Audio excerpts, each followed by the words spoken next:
This is the Ponte Vecchio in Florence, and I've come here to celebrate not Florence Nightingale, who was born here, but the earliest of my Renaissance heroes this week.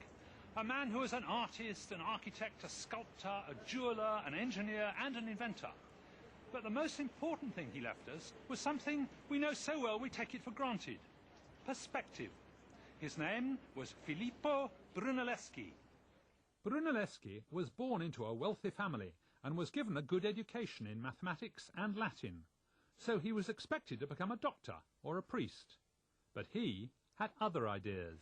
At an early age, Brunelleschi decided he was interested in art, and so he asked his dad whether he could be apprenticed to a goldsmith. Now, his father was a practical man, and he realized that as a goldsmith, at least Filippo stood a fighting chance of being able to earn his living, and so he said, okay. This is the very heart of Florence. This extraordinary wedding cake of a building is the Cattedrale di Santa Maria del Fiore, and right opposite it is the baptistry, a rather older church. And it was between the two that Brunelleschi chose to demonstrate the art of perspective.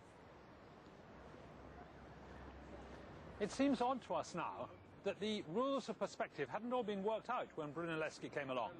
After all, it looks obvious. If you look at the steps along this building, they get narrower as you go further back, and all these lines seem to converge to some point in the distance.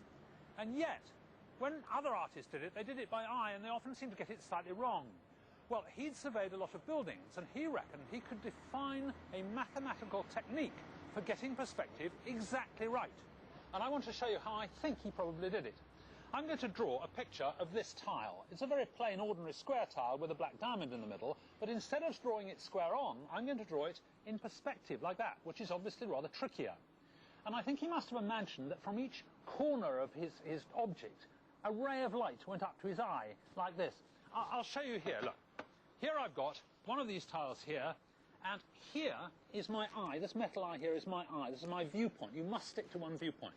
And from each point on the tile, you can see that there's a ray of light coming up to my eye. It's absolutely obvious. I'm going to draw the picture where this plastic screen is here. So you have to imagine a sheet of paper in here, and imagine these rays of light actually going through the paper.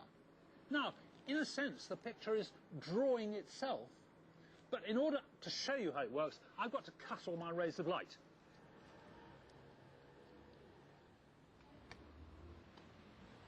What I'm going to do is simply use the holes where my rays of light pass through the paper as the cornerstones of my sketch. Then all I have to do is join the dots. There, fantastic. It exactly matches. Come and have a look at this. Get your eye in here. Look, there. Isn't that amazing? The idea that you could use the rules of optics to paint more convincing pictures was entirely new, and people were obviously sceptical, because Brunelleschi felt he had to prove himself. For his demonstration, he said he would paint a perfect representation of the baptistry itself. He did it from a position just inside the cathedral doors, which are usually closed, but the cathedral authorities agreed to open them specially for me, so that I could recreate exactly what Brunelleschi did.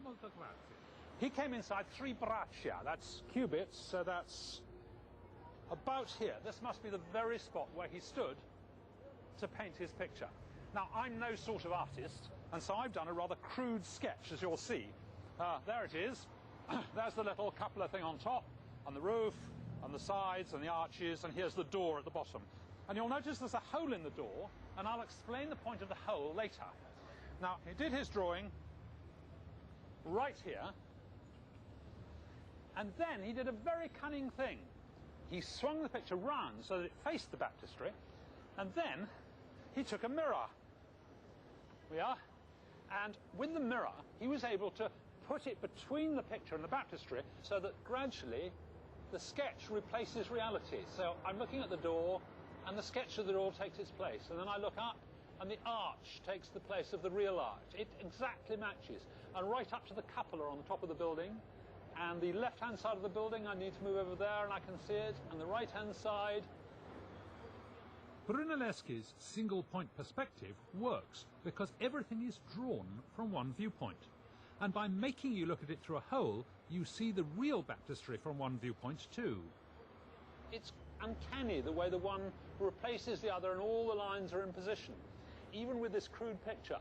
And he, of course, had painted a really beautiful picture of the baptistry, and to add to the verisimilitude, where there is sky here, he used burnished silver, so that when his friends came and peered through the hole, reflected off the mirror, they could see the clouds moving past the roof. It must have looked absolutely spectacular, and they were truly amazed, because they hadn't believed his ideas, and he proved that his perspective really worked.